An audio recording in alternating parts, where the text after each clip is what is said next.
ինչպես է իրականացվում շագանակագեղձի գերաճի դեպքում ախտորոշումը։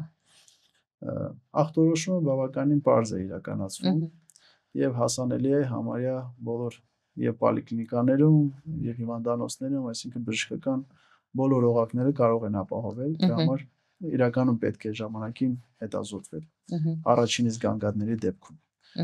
Կատարում է սովորական սոնոգրաֆիա, ուլտրաձայնային հետազոտություն, որով հնարավոր է որոշել շագանակագեղձի չափերը, նորմատիվները կան եւ դրանից ավել մեծացումը արդեն կփաստվի, որ կա շագանակագեղձի գերաճ։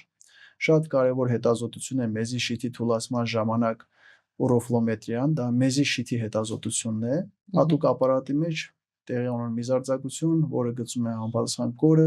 եւ բժիշկը վերլուծում է արդեն նորմայից ինչքան շեղումներ ունենք եւ անպայման կարևոր է միայն միզարձակությամբ կարողանում միզարձակության այդ շիթով արդեն նորմայից